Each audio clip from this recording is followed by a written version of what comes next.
Welcome back to Norsca Radio, where we have skinwolves. Oh, that's the skinwolf alarm. We're playing the only song we ever play, Unga Bunga to Bongos. Let's get started. Unga Bunga.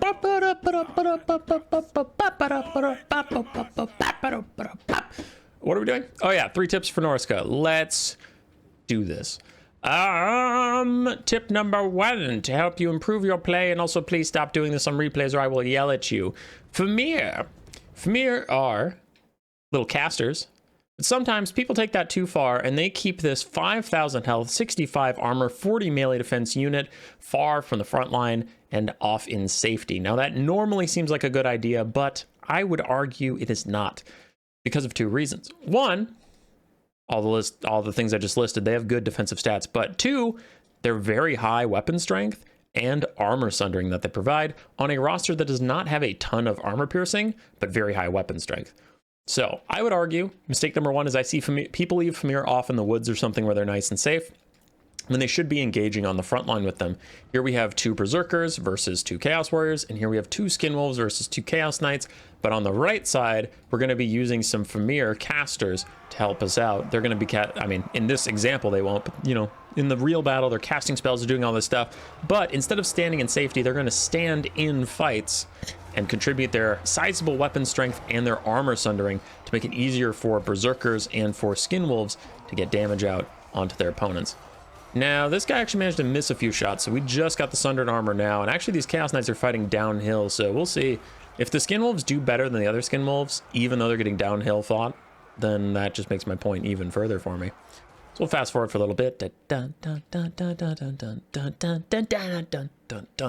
You might be like, well, of course, Human Boy, if you throw in an extra unit that has high weapon strength and armor sundering, then yeah, the Berserkers will outperform the other Berserkers and the Skinwolves will outperform the other Skinwolves. True, but I'm not comparing them cost-wise. I'm comparing them to the usual case where these 2 characters, Fimir hero, would be sitting back here nice and safe, not participating in the fight. That is the basis of the mistake. The Fimir caster is a hybrid caster, needs to be used as such. You can't just leave him in the background and keeping him safe. You're wasting half the unit. So the Skinwolves up here have already routed their Chaos Knights, already run them down. These Berserkers are finishing off their food. And at the point the Berserker gets the second rout, so down here the Skinwolves have 980 value, still very good. Up here we have 1100, and these Knights are running. But the big difference is the Skinwolves' HP, because some of the Knights were distracted trying to fight the Fimir, who is rather tanky, and they weren't getting full damage out on the Skinwolves. 5,500 HP to 3,800. These Skinwolves are significantly more damaged than the ones on the high ground. As for the Berserkers, similar story, significantly more damaged, 4,200 HP versus 5,600. And these Berserkers have already gotten through their Chaos Warriors with 600 damage value. The other ones are still working out with 530. So the armor sundering is nice. The extra melee combatant is nice. Do not leave Fimir in the background. They were born to fight.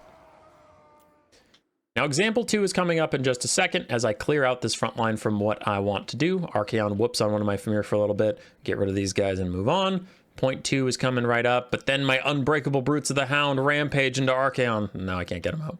Okay. So we clear the space. Part 2 is some people forget that Hunter of Champions is an incredibly useful debuff, even if Wulfric isn't around. I do see this a little too often. People will ignore a great situation to use Hunter of Champions because Wulfric isn't ready. But that doesn't matter. Wulfric isn't the only thing that can deal damage, especially Skinwolves. Minus 30 armor, minus 40 melee defense, and reducing their speed by almost half is huge. So if Wulfric is stuck in enemy light cavalry or something and he can't get to the fight, or even pushing through infantry, he can have a hard time if he's not on his mammoth or something. Just throw out Hunter of Champions if the enemy lord or hero is in a bad position. Use it as a supportive tool. It doesn't have to just be for Wulfric to jump in there with Sword of Torgald popped and duel something 1v1. So the example I'm trying to set up here is we're going to have 2 Skinwolves engage 2 Archaons. It doesn't really matter that there's overlap. The main point is going to be watching how much damage one Archaon takes versus the other, as we have Hunter of Champions.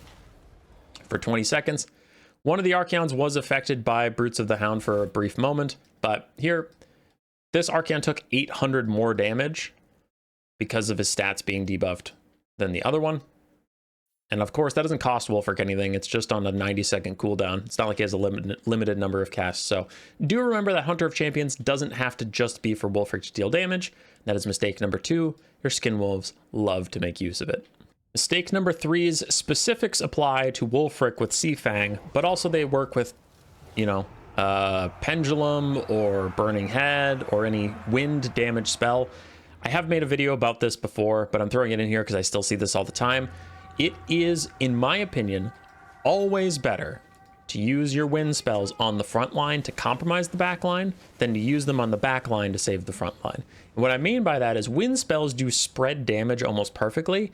And when you use a wind spell on a unit, it won't lose any models unless, of course, you do enough damage to kill the unit outright. But with archers, if you get them down to 10% HP, if they don't rout, they can turn around, and as long as they have 80 out of 80 models, these Sisters of Avalorn, they are at a 100% damage capacity. It doesn't matter if they're damaged. And I would argue using such a thing on the front line is better. So here's a Seafang through the back line. Insane damage on the Sisters of Avalorn, right? It's great. You know, you did a really good job. These ones are just under half HP. These ones are just under half HP. That's neat. But they both still have 80 out of 80 models. They're 100% effective. And now, in the other video I made that was just about this tip, like almost a year ago, I think, we played this out and the archers just fired at the Marauder Champions and got them to rout. But what you could do instead is use Seafang on the front line against less valuable targets. But now their HP is more of at a premium because they're currently taking damage, right, from the Marauder Champions. So you just set up these guys. These Spearmen still have 95 on 120 models. Okay, human boy, they still have all their models. Yeah, but now the Marauder Champions, every time they swing, they're going to be killing Spearman models. You can see that number is rocketing down. And the front line breaks because they're under pressure, allowing your front line to now chase the archers. And even if the Sisters of Avalorn weren't damaged from the Seafang, right, pretend they weren't damaged, they're full health.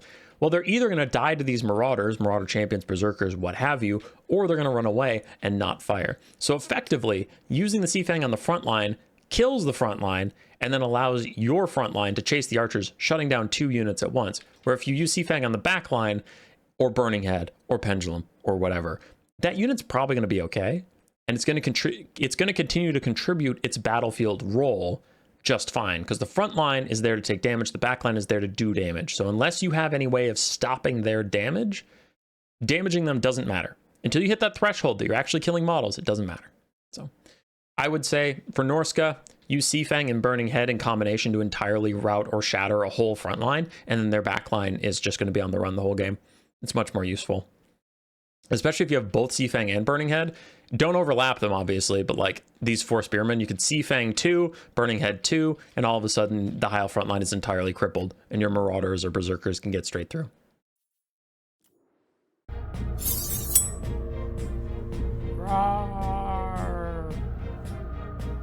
Subscribe, yes, yes.